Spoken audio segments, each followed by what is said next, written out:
So, hey, last night, um, I was not about to update all those filings because it was a lot. It still is a lot. And I'm not going to give you bit by bit because a lot of it is repeated from their initial reason as to why they don't think these entities should be included. But I'm just going to highlight the things that are quite important. Okay, so all of these briefings that they're sending to the court is basically them testifying in written form. So when you start out your brief, you say, I am submitting all this under the penalty of perjury. Remember that. So Keith starts out saying, he is a sole beneficiary of Humble Baron. He owns Shelbyville LLC, Shelbyville Grand LLC, Nashwood, Quill and Cask, Humpty Dumpty, and whatever the bullshit. Anyway, in his first filing, he says, I do not own any shares of Uncle Nearest. That's odd because you founded the company and you're the chief operating officer. You don't own any shares of this company. Only your wife and all those multitude of other people own shares of Uncle Nearest, but not you. Crazy.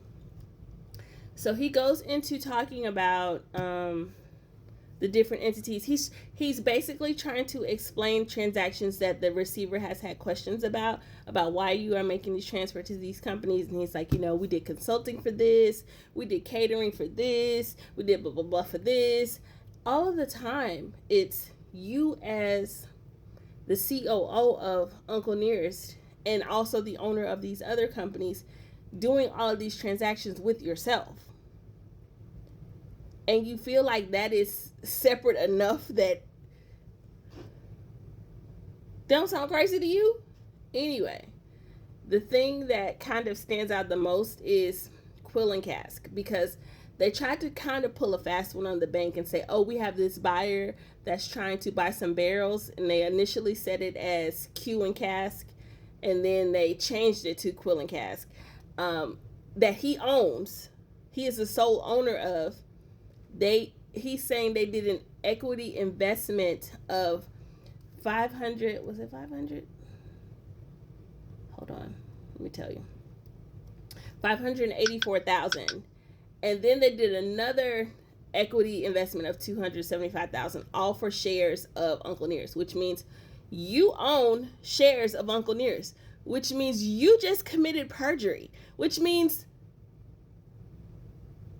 is you cool? The fact that the lawyer would allow him to submit this is wild to me. Crazy.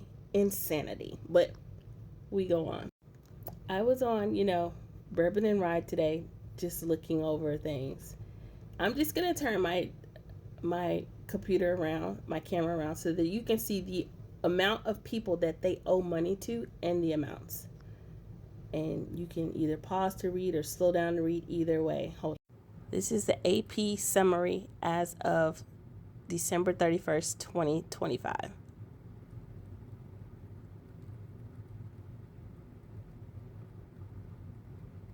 Notice I'm still going. It's in alphabetical order.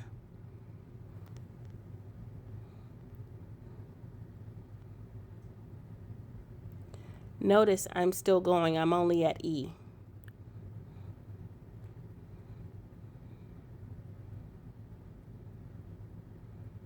Notice I'm still going.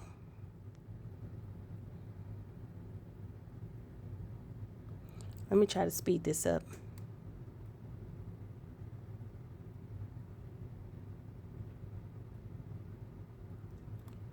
Notice I'm still going.